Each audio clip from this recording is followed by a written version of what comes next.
At 16, I Yeah. just wanted to see, go to the biggest school and whatnot. But at the same time, like sometimes the best fit for you is not what originally you thought it was going to be. I feel like recruiting reminds me a lot of like speed dating. It's like I was getting rejected by some schools. Feels like people didn't want to go on second dates with me, but it was fine. I would say that consistency is more important than perfection. Success wasn't necessarily the end goal, but the success was the process to get to the end goal. And that comes with consistency. Without naming names, without, causing any more problems, have you ever had a serious disagreement with a teammate or the coach? Yes. What does it really take to make it to the next level in sports, and is it worth the sacrifices? If you could ask a college or pro athlete one unfiltered question about their journey, what would it be and why? And are the choices you're making today, the teams, the coaches, the training schedule, are those setting you up for success or burning you out before you even get there? I'm Kate Fitzgerald, a D1 beach volleyball player, walk-on turned scholarship athlete, female and sport leader, and now the founder of 2 businesses built through NIL. But none of that came easy. And trust me, most of it wasn't the brochure. Welcome everybody to the very first episode of Committed by Athletes Off Duty. My name is Kate Fitzgerald. I am absolutely so excited to get this started. I mean, the goal with this podcast really is to create honest and engaging conversations that really reveal the day-to-day of what it takes to be an athlete at a high level. Like, what are the behind the scenes of sports? So I'm so excited to welcome our first guest today. She has quite a very impressive track record and she's only getting started. So Ava went to Fishers High School. She's from Fishers, Indiana. And if I can just read some of these accolades, she is a academic Big Ten, all Big Ten selection 2024, Big Ten sportsmanship honoree 2024, college sports communicators academic all district team 2024. Now going into 2022, she is the AAU 18 Open National Champion, AAU 18 for 3 years in a row, actually 2022, 2023, and 2021. And then she broke the career block records at her high school. She was ranked as the number 3rd player in the state of Indiana, according to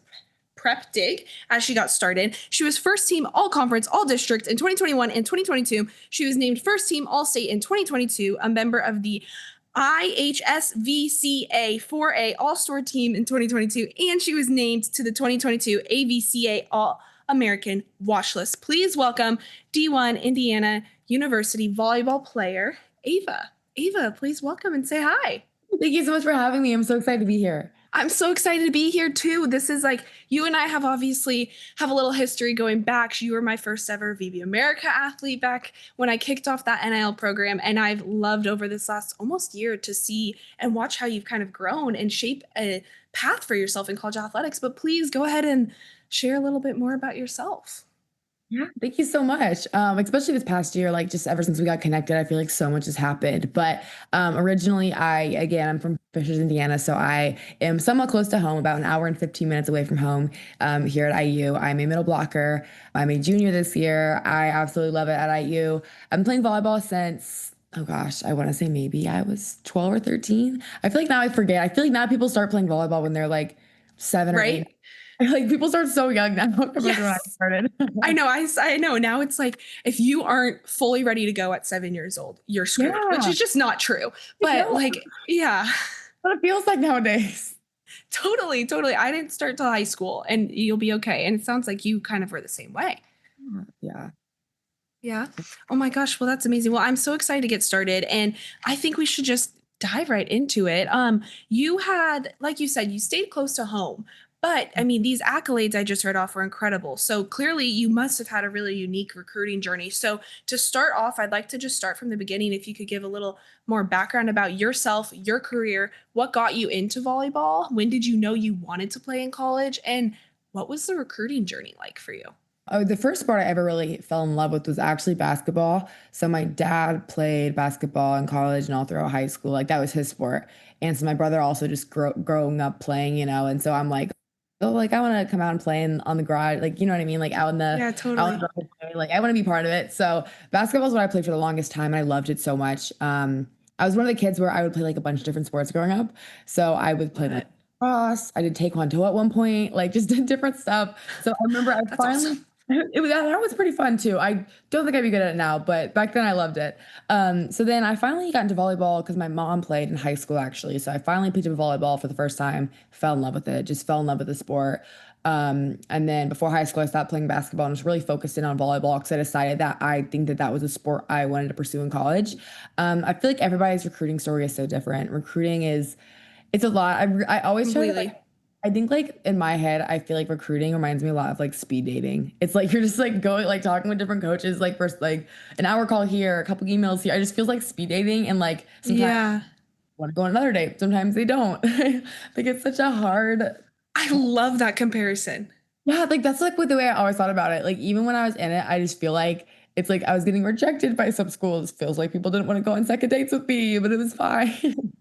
So I feel like recruiting for everybody, just they have their own story. With me, it was interesting because I actually like my number one thing going through recruiting was that I did not want to go anywhere close to home. I wanted to get out of the state of Wow. Indiana so bad. Which, yeah, I think I just wanted to I wanted new experiences, I guess. And then Yeah. was ironic because now I'm at Indiana University, but I absolutely love Right. it. I really wouldn't change the world for being here. I feel like that's how it goes sometimes. I had a very similar situation, but then if you weren't originally going after Indiana, how did that shift happen? Like, how many schools, like you said, it's speed dating, right? So, how many schools were you reaching out to? How many no's did you get? How many yeses? How did you then, if that wasn't your first choice or priority, how did you end up there? Yeah, so I feel like I sent, oh my gosh, probably hundreds of emails. I really started when I was probably a freshman going into my sophomore year of high school. I just started sending tons of emails, preparing myself for the date in June that we could talk to colleges. So I Yeah. sent well over hundreds of emails to schools. I would send, emails with my film and then just checking back in like, hey, did you see this? Like I'll be coming to camps, went to tons of camps, I feel like during that summer. And then Indiana actually reached out to me because there was girls on my club team actually committed to IU. So they were always on my court during club tournaments. So it was a really interesting experience because I never really thought about IU because I wanted to get out of Indiana. So it kind of came very naturally of just them always being around my club courts from since I was probably a freshman in high school. And they saw my game progress to where they wanted to show interest in me. And they reached out to me. And ever since like talking with them and talking with the girls, like I realized that there were a lot of other things that I wanted in a college that overpowered my want to leave Indiana. Could you talk about that a little bit? Because I feel like sometimes people get so hooked on the idea that they have to go D1, they have to go to this university or this state or this or that. So, could you kind of talk about the reality of, there's going to be days you probably hate your sport and like what at that age in high school did you think about to get you realizing, like, okay, maybe it's more than just playing volleyball, and what drew you to then want to stay at that school? Yeah. So again, like for me, I thought that there was these very particular things that I wanted in a college. Again, like somewhere far and somewhere warm and not cold. You know what I mean? Like so many things. And again, when I'm 16, obviously the things that I want in a college are way different when I'm a senior in high school. So I really try to put myself in future Ava's shoes and thinking about what would be best for her future.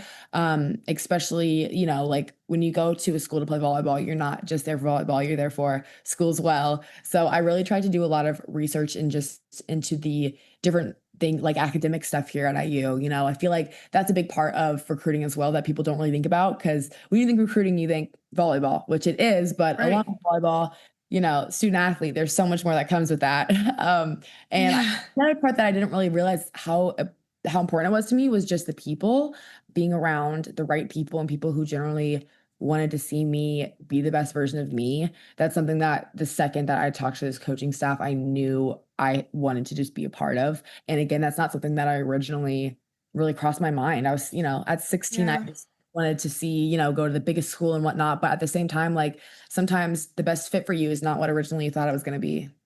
I love that you said that because I think that is it's so hard. They're 16 years old. Most like a lot of people listening to this are aspiring to play at the college level, right?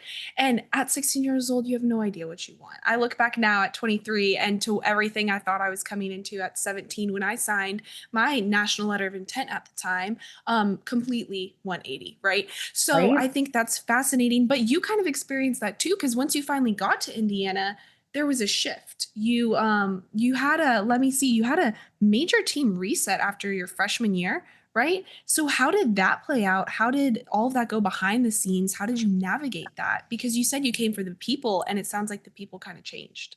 Yeah, so I feel like nowadays with college athletics, especially nowadays, change is almost inevitable. I feel like with college athletics, and I feel like when going through change, I think behind the scenes, there's really just a lot of honest conversations happening. You always have to kind of address what's not working and what new peoples are coming in and different people's strengths. With graduating a lot of seniors, we also kind of had to sit down and honestly just kind of redefine what we wanted our culture to be, which I think was one of the best things that we've done for our program. And even now, like just the way that our culture's grown from my freshman year to now, it's just been amazing. And just could you give a little more detail because you and I know what happened, but could you just like for those listening who really don't know or don't know how college athletic works, could you walk us through like what it was like when you got there that first season, what change happened and like how you navigated it? Yeah, so I feel like again, like with college athletics, it's so hard, especially with the transfer portal nowadays. But like Yeah. when seniors especially leaves, I feel like that's so people don't really understand how much effect that can have on a group of people. Just because one, like those are people who, from when I first stepped foot onto this campus, they were there for me. Like I was almost learning from the stuff, like from their experiences. And then all of those people are gone. Like let alone just that like leadership, but also just the like emotional like friends that I had were gone. And I'm so lucky to have such a like everybody in my program I absolutely love to death. But I mean, no matter what, like when teammates leave, it's hard.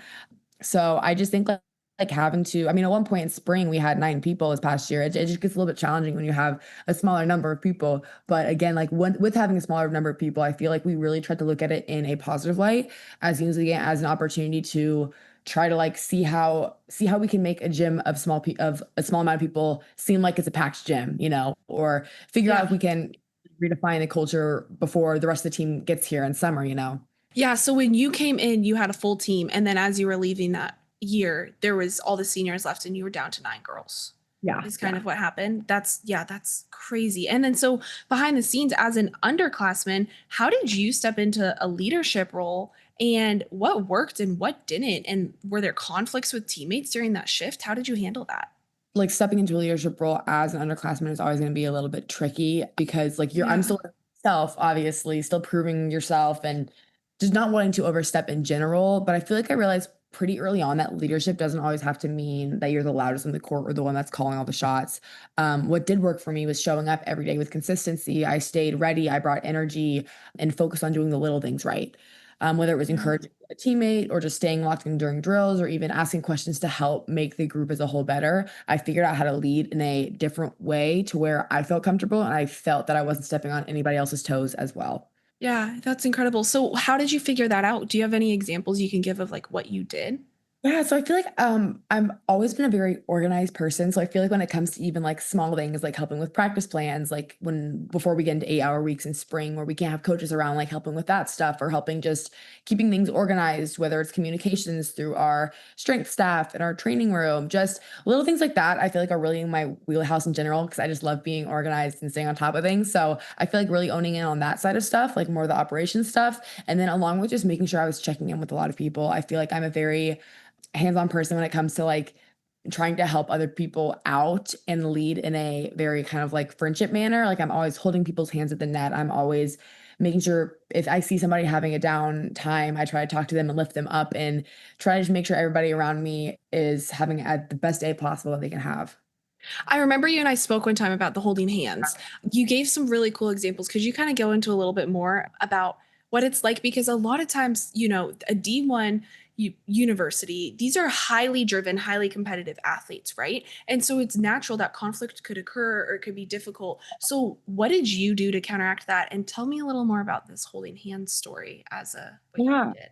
So initially, when I was trying to figure out ways to like calm people down or just get people like locked in without having to say words, because sometimes like you don't know what to say, or sometimes honestly, in moments there is nothing to say. And then in those moments, it's like, what do you do? So a lot of times I found myself this past year actually in stressful games at the net, kind of just grabbing the hand to the person to the right and left of me, my outside and right side hitter, or I'd go over to my setter if I knew that she had her past couple sets weren't as good as she usually can perform. Like I'll go hold her hand and sometimes I'll say something like, you got this, or sometimes I don't say anything at all. And just that connection, that physical connection of holding a hand, I feel like really just can change someone's game. And not only does it calm down them, but it also kind of calms down myself, which is just awesome. And it's so fun seeing like with all of our new Yeah. freshmen, all of us are doing it. And it's so fun to see. And it's just also like the gym just feels so connected, which is awesome.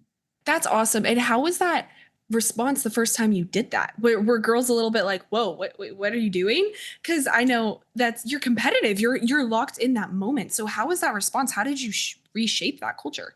Yeah, I feel like it really just started with like I reach your hand out, and it's actually funny because sometimes people will go for high fives, and I'll like high five them, and I'll hold their hand for a second, and I'll like almost pull them back a little bit if they're trying to like walk away, like because you know what I mean, like they'll walk by and give a high five, but Yeah. I don't know, like, and so from then, like, it kind of just started, but I think it's calm, like it's very calming to people, like, especially at the net when I first started doing it. People caught on very fast that it helped them, so I feel like it just started very naturally. Yeah. So then as we're talking about it, this sounds like a very much like an in-game ritual and something you're doing with all the girls. Do you have any pre-game rituals or something? This is something that's worked. Did you ever test something that really did not work against the rest of the girls with the team?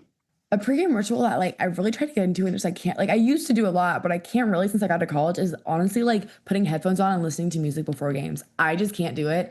Everybody else like, a lot of people try to do it, and, like, it just seems like it's such, like, a little simple, normal thing. Like, they put their headphones on, Yeah. like, or with music on, and they get in the zone. I feel like with me, like, I've tried that, but I feel like I get more in the zone with being connected and talking and hanging out with my teammates before a game versus isolating myself listening to music before games.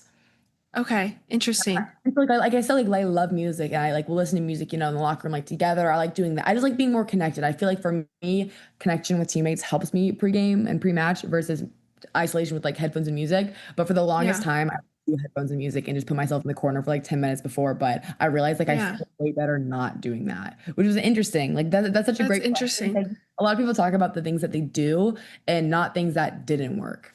Yeah, that's really fascinating. And it really sounds like you thrive with leadership and looking after your teammates and making sure everyone else on the court's taken care of. But what about yourself? What is something like what does your inner voice really sound like if you're not performing well? And how if you're not performing well, are you still able to lift others up? What do you do to take care of that?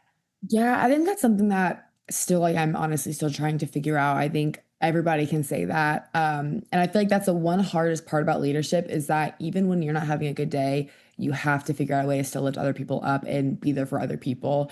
And I feel like mentally, I just try to tell myself that if I can be this person for other people, then I can be this person for myself. So me uplifting other people Mhm. and me cheering for other people, it's like, okay, if I can do this for everybody else while I'm down, why don't I just do it for myself as well?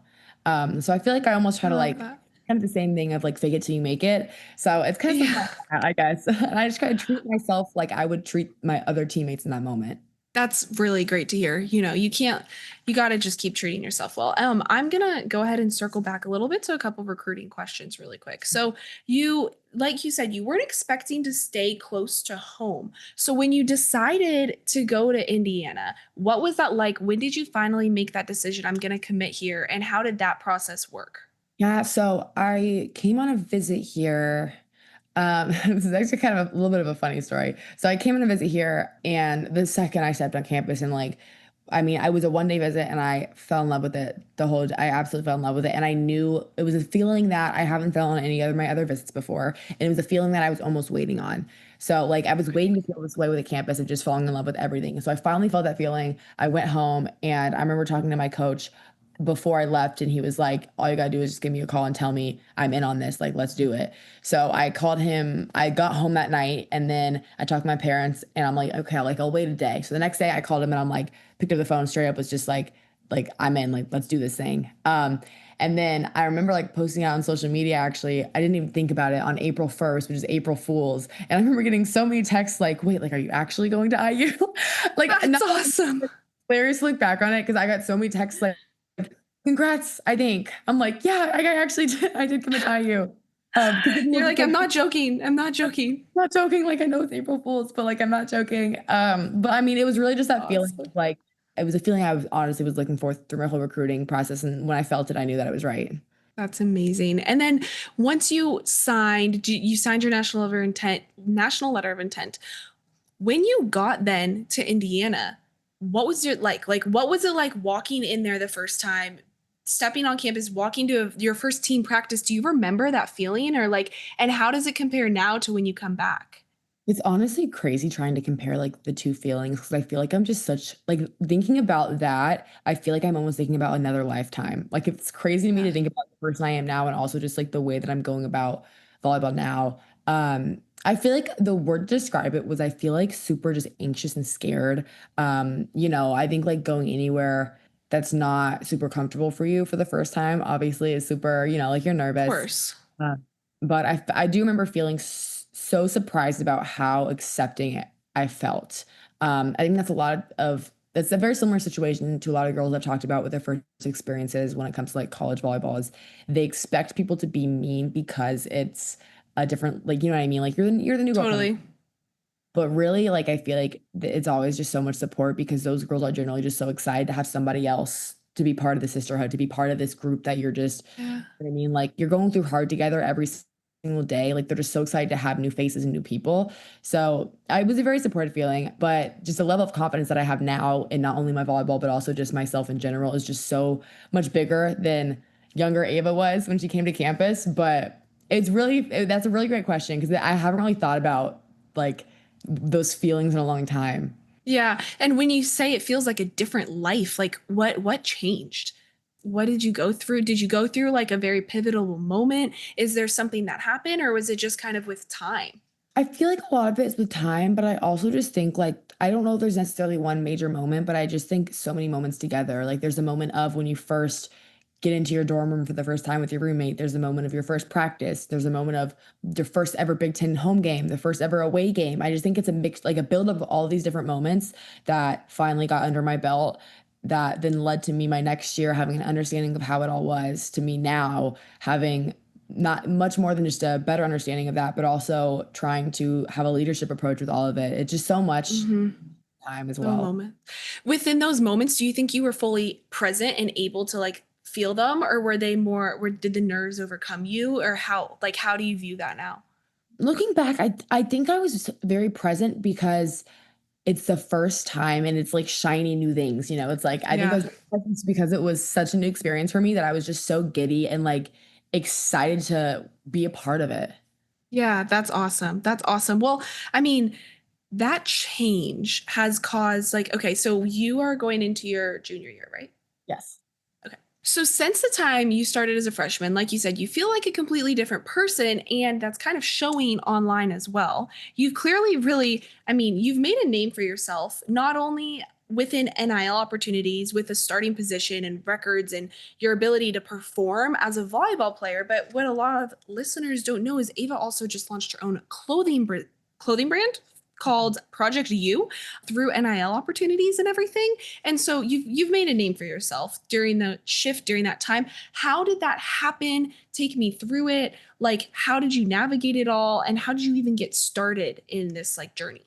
Yeah, so I knew when going to college that I wanted to use the NIL space. I think that NIL is such a neat opportunity for athletes right now, especially in women's sports. I think that it's not only giving us opportunities to grow our brand and to get experience with working with brands, but also growing the viewership as women's sports in general. So I knew the second I got here, I wanted Mm-hmm. to be big in it, and I honestly just love doing NIL and being out there like socially online. I think it's something I'm really enjoying. I also just really enjoy being able to share my story and talk about my life, and also just talk about the things that I'm very passionate about. I love just being a positive light online, and so it's just been really fun to have kind of an outlet for that. And then with that, another part of me is I have this big love for fashion and design and clothes. So that's where my clothing line, Project U, actually kind of built up. So I did launch my clothing brand a few months ago and it's been so much fun and it's honestly just been awesome to be able to kind of like combine everything in my life together in this clothing brand. My love for fashion, my love for just marketing myself online. So it's really just been kind of a great setup for me and I've honestly had so much fun with it. Navigating it is definitely a little bit difficult with being a Division 1 volleyball player, but it's been awesome. Yeah. Yeah, I mean, well, okay, circling back to something you said early on though, you love doing NIL. What does that mean though? Because there's so many definitions of NIL, right? And you and I have talked about this before, but like when you say NIL, it's not necessarily let's just post online and then, you'll get a brand deal and you'll post another photo online. Like there's more to it. So what do you mean by you love doing NIL? So what I mean by I love doing it is I feel like there's so much creativity behind it, depending on what deals you do. So I feel like a lot of the stuff I've done is stuff where I'm working with brands and they're almost giving me like a reel or a photo or something that I have to post, and I feel like I have the creative ability to create this kind of like vision that they have and bring it to life with me being the face of it. So I really just enjoyed being able to create videos and just make content for these brands, to not only post on their pages, but to post on my pages as well. Yeah, that's really cool. So then when you got into this, how did you then start a clothing line and begin receiving media attention? Yeah, so yeah, like again, like that just happened so naturally. Again, like that was something that I really have been dreaming of for so long. And I feel like it was a strange part of my life actually this past spring because I was out injured for a while and I really was trying to really just figure out my life outside of volleyball since I didn't really have it for a few months, you know? And I feel like it was the perfect time for me to actually do it, actually start the brand. I feel like especially with businesses and entrepreneurship, starting is one of the hardest parts about it. Totally. Definitely understand that. Like actually starting is hard. And so I'm just proud of myself for actually starting it. And I'm really excited to see where it grows. That's incredible. And then but you just said something, you were injured. So what happened? Yeah, so this past season I actually played through injury with my shoulder and then right after season I got surgery on my shoulder. So that was something that it was I had a little bit different viewpoint on it just because during the whole season I knew that I was going to be having surgery after season. So it was hard, like it was like there was weeks during the season where I mean I wasn't swinging at all during season. I would just be swinging on game days. So mentally that was kind of a little Wow. difficult. And then all of spring I was out and then yeah, it's been a journey, but I think that I've honestly learned the most I ever have about myself as a person and myself as a volleyball player through this injury. Well, I think that's something people listening would love to hear about because that's kind of like that off duty, what people don't see behind the scenes of you're literally playing an entire season with a tear in your shoulder. How did you handle that? If you were at practice not hitting, but you knew you'd play in that next game, how did teammates respond to that? Like, how did that all work? Yeah, that it was definitely a difficult situation to be in. It was, you know, like trying to prove myself at practice when I couldn't swing was something that was so difficult.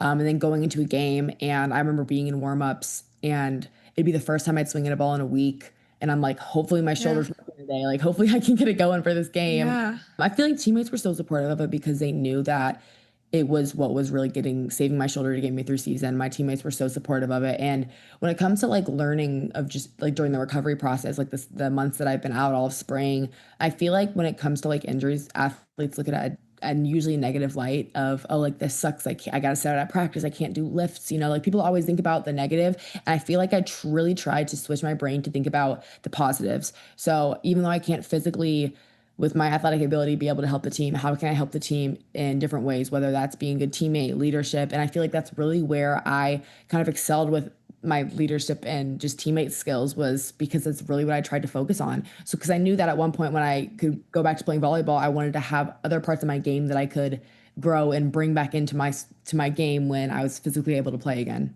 That's incredible. And so then throughout that process, you obviously grew within your team. But in this, like, that's still a hard time to go through. Did you at any point since you've started ever have, and I know we've all had those. I remember having them. I remember comforting my friends through these. But did you ever have like an I'm quitting moment? Like, I'm done. I cannot do this anymore. I'm done. I'm quit. And if so, what was that moment and how did you overcome it? Yeah, it was so funny. So that moment, like I honestly like did not really think about it at all through my injury because I was just so determined like to get through this injury and keep playing because I love this. Yeah. But it was honestly my first day ever at IU as a freshman. Like I remember coming in for the first ever open gym and I literally went home afterward, like went to my dorm afterwards and just cried. I'm like, I'm not gonna have to be here. Like, why am I even playing this sport? Because it was just a moment that hit me where I like I couldn't keep up with the speed. I didn't know the girls. Like it was just so scary. And I felt like I played the worst volleyball I ever played in that like 2 hour open gym. And it happened to be the first ever open gym I had here. But I feel like I wouldn't be where I am now without having that moment, like, and that's why I tell the freshmen now, like right now, a lot of the freshmen are so frustrated because they aren't hitting, like playing the way that they used to. I'm like, trust me, the first day here, I literally cried and told myself that I wasn't going to play volleyball again because of how mad I was at myself. Like it's You went home, packed up the bag. You're like, I'm done. I'm like, well, it was funny. It's like my bags weren't even unpacked yet. I'm like, perfect. Like they're already packed. I can just go home now. Like it's fine. You're like, I quit. This is over. I can't do it. know. I'm terrible. Yes, and it's crazy to me that like why did I ever have those thoughts? Yeah, that self-talk. I mean, so then obviously what'd you do the next day? You just got up and went again and eventually you figured it out or what happened? That's exactly. Well, the next day I got up and we actually like we started doing like middle setter connection drills, and I just finally like finally starting to click day by day. And then like by day 7, I looked back and I'm like, why did I waste those tears? Like, why was I so frustrated about that over something that I just didn't trust the process with? Totally. Why did I waste those tears? I love it. Sometimes those tears are necessary. They're part of that. They Did you are. connect like with other freshmen? Were they going through that too? Part of your freshman class? Were Yeah. you guys all just like, we quit, we're done? They were, yeah. When I'm really good friends, we definitely had a lot of conversations about it freshman year, just like joking around, like this is hard. Like Yeah. really, it really. People always say like you're going from being the big fish in a pond to like even a smaller pond. You know what I mean? And now like you're just a little, Yeah. and it's something that I feel like a lot of freshmen when they get to college, at that level, like experience. Yeah. So then, like you said, everyone around you is used to being like a big fish in this small pond, and now it's reversed. So that can Yeah. be difficult not only individually, but then also to maintain, your ability to interact with other people. Did you ever have a moment with a teammate or another person in your position, another middle blocker, where you guys kind of like, cross paths or something? And how did you get through that? And what happened? Yeah. I think like in athletics all the time, like that happens so frequently. I think like especially I just try to view it as like, like on the court things happen in the second off the court. It's like, hey, like we had a little moment, but like we're good now, you know. That's good. I feel like especially like in position groups, I think that it's good to have a lot of like competitiveness, but I feel like what we try to do at IU with a lot of our position groups is try to have like a lot of like positive criticism, like helping each other out. Like honestly, if somebody makes a comment, like it makes So me almost good. harder. And then off the court, it's like, Yes. you know what I mean? Like it's sometimes it's kind of fun to get like Yeah. chippy with each other. Like we do that all the time too, is get like fun kind of chippy with each other. But again, like the second we got off the court, we're like, Yeah. cool. You know what I mean? Yeah. I also feel like good, like confident, secure people uplift that. So that's probably a big skill you guys like coming in. I remember having to learn is like, this isn't personal. This is something that they're helping me. They want to see me do better whenever Yeah. there's constructive criticism or, differences with the team. No, And then, yeah. What do you think? yeah, I think like that's the one thing is like when coaches, I always think about this, like if a coach is always in your ear telling you advice and stuff, it's like they're doing that because they want to help you. And it's like if the coach isn't saying anything, that's almost worse. And I feel like sometimes I think that with my Mhm. team, like when they're on me, like I view it as they want to see me get to that next level because they know I can get there. Totally. And I like what you just said. So that kind of leads me to my next question. It says, if your coach was listening to this episode right now today, what would you want them to hear? Is there anything that you would want them to hear so bad? Um, just that how much I appreciate them, how much I love them. I feel like they're truly just so caring about when it comes to our personal lives too. Like I know like my head coach, I probably talk to him more about my brand and my business and entrepreneurship stuff more than volleyball, honestly. Like I think I could Really? probably say that I talk to him more about like entrepreneurship and that stuff, like when we had conversations outside the court rather than volleyball stuff. So I just would say that like say to them how grateful I am to have such amazing coaches that care for me as a human too. That leads me to my next question, actually, around coaching and coaching staff is what is something most athletes you think talk about privately that they wish the coaching staff understood more? And this doesn't necessarily have to be your coaching staff, but just in general, like what do you think athletes feel and where there's a disconnect between coaches and athletes sometimes? Yeah, I feel like a big disconnect in like all like a lot of teams I've been on in the past, like throughout high school, when I was younger, was just how much we thought that the mental part of the game contributed to the way that we were performing. I feel like a lot of times coaches sometimes think that it's just like the skill and like the athletic ability, like the athletic ability to play volleyball. And I feel like in reality there is so much more when it comes to that. Like I know like I talking to some teammates in high school and we would say like the days that we would be so mentally okay and talking about like how we're gonna be so confident and all this stuff, like we would have better games. And I Mhm. just which are like in high school a lot of times that some coaching staffs understood that, and also kind of trained that and just checked up on that side of us more than just the physical part. So, what advice do you have to high school girls right now? Oh, so much. I feel like a Let's big hear it. I know I'm like I have a lot. You're like, I can talk for hours. Yes, yes. I would say that consistency is more important than perfection. I feel like Especially the older I got, the more that I felt like I needed to be more perfect at what I was doing. Like every single little thing, like I wasn't gonna be satisfied unless it was perfect. And I didn't really realize that the success wasn't necessarily the end goal, but the success was the process to get to the end goal. And that comes with consistency, showing up every single day, working on whatever specific skill you're trying to get better at every single day. I really like that.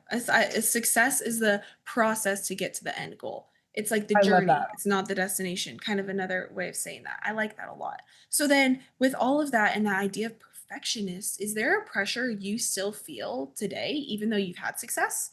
Yeah, every day. And I feel like that pressure is to almost just continuing to be like on my A game. And I feel like I view pressure as a privilege and I always have. But I also just feel like, again, like what we just said, like I feel like success is something that every single day I'm honestly striving for with everything that I do. And with that, again, just comes pressure constantly. But I think that Yeah. when the second that you flip your switch in your brain about not viewing pressure as a negative thing, I feel like it really helps. It really helps you on a daily basis. I like that. I like that a lot. That's really smart. I think a lot of top athletes really can resonate with that at any level, actually, is just like the idea and feeling that you need to be perfect and it needs to be perfect. And I think we're going to lead here soon now into the parent advice section. So we're going to ask you a couple questions. That is going to be advice for parents. And we're going to just jump just two questions. Okay. Sound good? Okay, this has been fun. And now, talking about the high school level and different things, we're going to lead a little bit into parents that are listening and get them some parental advice now that you wish, what you wish your parents knew, etc. What did recruitment really look like and how did you navigate that? It was a lot. It was stressful.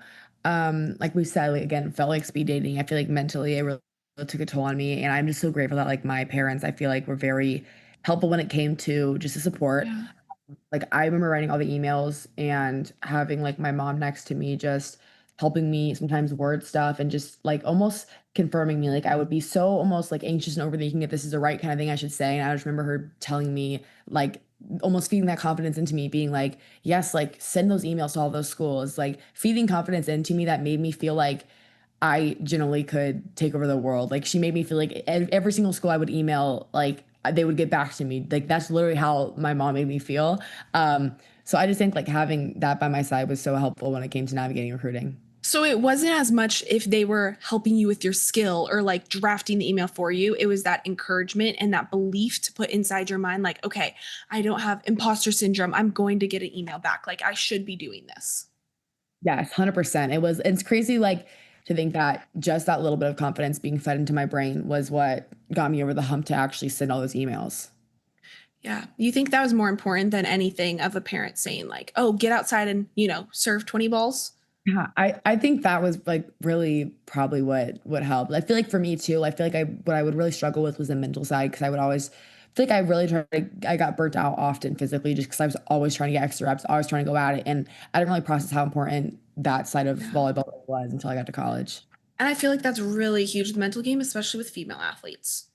Okay, now we are going to get into our TMI, Too Much Insight segment, where it's kind of a rapid fire segment. I want you to go ahead and just give kind of quicker answers to this, where we can break down, break down all the answers. So the very first one is without naming names, or without, causing any more problems. Have you ever had a serious disagreement with a teammate or the coach? And what happened? How'd you go through it? Yes, I feel like at this level, disagreements are almost inevitable, especially when everyone is passionate and competitive.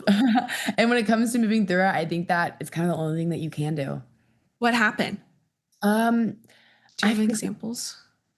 I feel like sometimes with like what rotation we should start in when we scrimmage at practice, or if I want to run like Yeah. someone wants to run a set or a combo play and somebody doesn't want to. But I think like generally all Yeah. comes out, it's all from good. It's all from wanting to make the team better. Yeah. Okay. What was your worst game mentally or physically, and how did you respond the next day? Oh, I forget exactly who we were playing, but it was one game this past year where I was so upset because my stats were not as good as I wanted it to be, but my coach just said that I played a good game. I remember just being so confused, like, how does that work? Like, how did I do? Yeah. But my stats didn't say like they said otherwise. And the next day I literally just went in and I tried to focus on all the things that are not based on stats, like covering, like that kind of stuff, being a teammate. And I just kind of put into my head and realized like, okay, that made sense on why that happened. That makes sense. Okay, question around NIL. Do you think NIL is really helping women's sports entirely, or is it sometimes adding more pressure to be marketable? I think it's a great opportunity. I can see where people would say it's adds a little bit of pressure, but like I've said before, I think pressure is a privilege. So I think that having the opportunity is amazing. And I think it's growing can be an opportunity to grow women's sports. Okay, a couple more rapid fire questions. What is one moment in your athletic career that completely humbled you, and what did it teach you about yourself? I think it's in general whenever we go to play, like I've played bad in a couple really big arenas. And I think it just, I don't know if the word humble is good, but I think it just shows me that I have some grown, like that there's always going to be environments that are scary to play in. And that it's just a matter of trying to figure out how to like blank out the noise and how to play through it. And then, have you ever resented the sport, or even just for a minute, and what brought that feeling up? Yes. I think I think like early on when I was like trying to play volleyball, I feel like sometimes if I just really could not get a skill down or like if I would just get so like if I would just get really frustrated in a play, a lot of times like I'm not gonna lie, if I get stuff blocked, I'm like I hate volleyball, but I really never mean it. Done. I know Yeah, again, like pack the bags up, but I'm gone. I never really feel that like serious ever when I get blocked. But like sometimes like growing up, I think like trying to like learn new skills, I do remember sometimes getting just so frustrated because I couldn't figure it out. But again, I figured it out at some point, and then I looked back like, why was I wasting that time being mad? And then, okay, I love that. What was the most awkward NIL deal, or just like DM or something you've ever received? DMs are. I feel like there's some weird stuff out there in DMs. Like I feel like I've got some What have weird you stuff.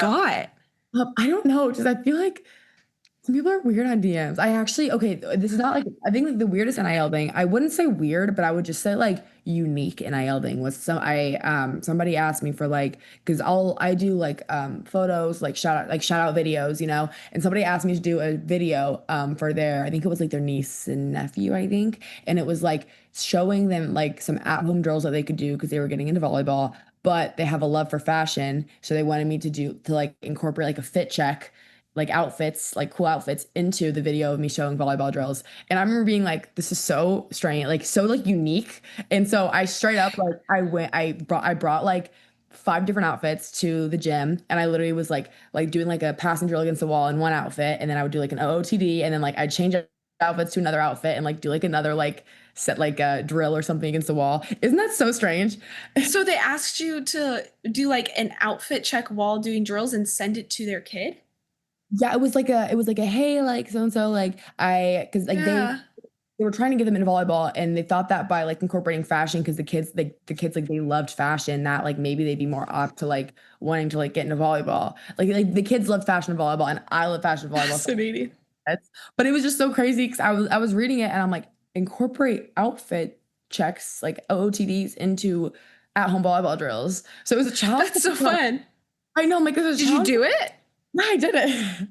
Because I mean, it was like it was so fun. I mean, like, and it was like, it was just so funny at the time. Because I remember reading it, being like, I have no idea how I'm going to incorporate these. But it was actually a fun challenge. I viewed it as a challenge, and it was really fun. And I hope that the niece and nephew loved it.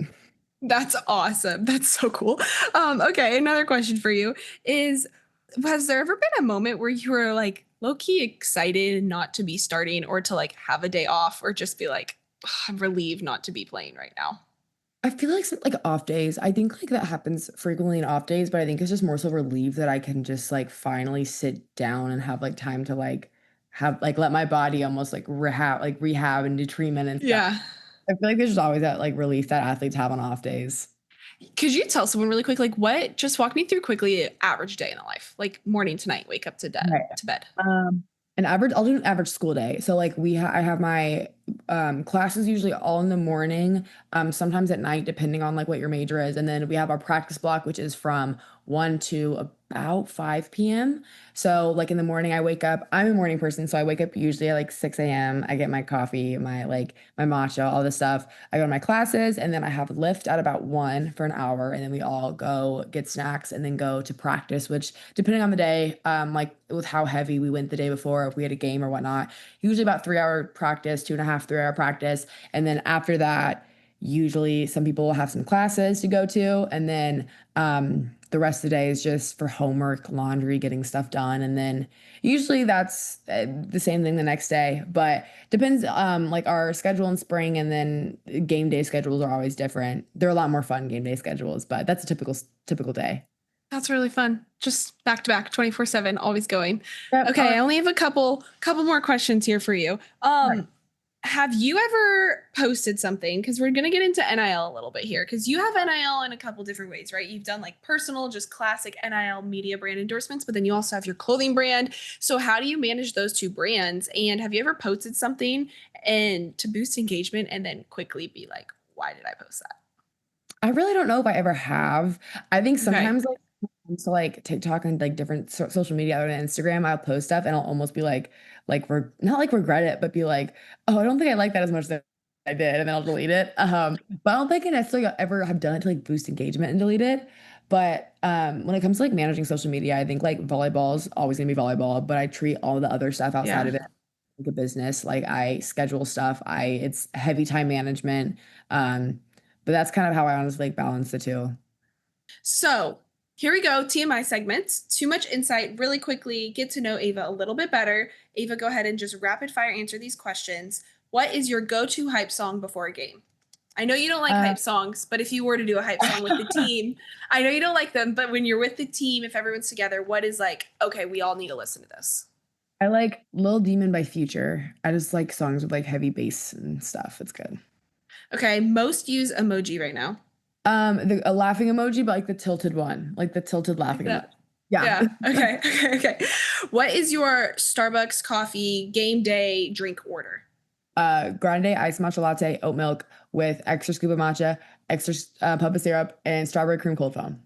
Wow. Okay. That is intense. Okay. Dream NIL collab. No matter how ridiculous, dream NIL. Adidas X Project U. Both. Okay. So We're putting that out there. Adidas. Get putting on out this. there, bumping them. Adidas. Yeah, that's the goal of mine. Help her. Help her. Okay. What if you had to pick a fire walk-up song for your team? What would represent your team and their energy? I think anything by Pitbull. Yeah. Okay. Okay. I like it. I like it. What teammate do you think is most likely to go pro in something other than a sport? That's so good. I think my girl, Sade, I think she would go pro in music producing. She's the best aux, always on aux. I think Okay. something like she'd be the professional at having the best music playlist. If your team had a reality show, what would it be called? I think behind the scenes, that's what I would call it. And I think it would just because us behind the scenes is just so funny and wild and crazy. And I think it would just be really funny. Okay, and if you could switch sports for a day, what are you trying? What sport are you switching to? I would say normally basketball because I've played that, but I would say tennis. I think tennis is so cool, and I think that I think it'd be so fun. I'd love to learn it. Okay, are you a post-game ice bath or drive-through or like we're going out tonight, let's celebrate? I do my treatment. I'm big on my post game treatments. Okay. I'm going out celebrating. You're going out celebrating, and what is without, giving too much to what does that look like for your team? I don't know. I think it's just getting together. I feel like honestly, some of the times that like we bond most is and just like times like that, like just all like hanging out at like a house and something. You know what I mean? Like one of our houses with Yeah. our teams, just having a good time. I feel like that's like it's the most natural and awkward team bonding is just something like that, like a good night out and just Yeah. Okay, and then last rapid fire question is what is one thing in your locker room in your bag that just has no business being there? I always have tennis balls in my bag. Oh, okay. I always have like 4 Okay. because Just I because? always well, I like use them to roll out my shoulder. I put them in my shoes sometimes, to, like stretch out my shoe. I just somehow I have like 4, maybe 5 tennis balls in my bag sometimes. I don't really know how, but I guess it kind of makes sense though, because like it's But I just think it's funny. People think it's funny when Yeah, with that's 5 awesome. balls rolling around from my back. Okay, so I do have one more question around with NIL and everything. Is that, your sport, because volleyball, women's volleyball, that's not necessarily revenue share, and people are talking about, who's getting this, and there's this big separation with sports. Have you felt like you've been affected? Has your team been affected from your university, or is it a lot of headlines you think that are just kind of, propaganda? When it comes to like the way that rules are changing right now with rev share, and I think money in general, obviously, like people's minds go right to basketball and football. They're always getting the most funding, and as frustrating as it is sometimes that a lot of the bigger audience male sports get more money, it also sometimes does affect our funding because the better they do, sometimes we get more funding. So I really just think that there's a lot of different ways of looking at it. I know with rev share, every school is different, and obviously volleyball is growing. So I would really love to see, more rev share opportunities and even NIL opportunities for our sport in the future. Okay, I love it. I love it. Well, we're gonna take a sip. Well, Ava, thank you so much for the time. This has been such a fun conversation. I've loved, catching up with you, learning more about your journey. Hopefully, before we go, is there any other advice you'd love to give to a parent or just like a young female or male student athlete listening? I'd say don't be afraid to dream too big. I think that if you can dream it, you can honestly do it. Never give up. Keep working hard every single day. Like I said before, just keep being consistent because you really never know what direction your life can go in, and hard work is always gonna get you somewhere. So. Thank you so much for coming on today, Ava. I had the best time. I hope all the listeners have the best time. I will be sure to share what are your Instagram handles? How could someone reach out to you if there's someone wanting to get more advice? Yeah, so my Instagram handle is at Ava Vickers _. I usually respond to all DMs and any messages through there. Amazing, amazing. Well, thank you again, and congratulations. Good luck this season. You're coming up. We're about to start indoor season, and talk to you soon. And make sure everyone to go check out Project U, the new clothing line that Ava just dropped. Thank you. Bye. Thank you so much. Bye.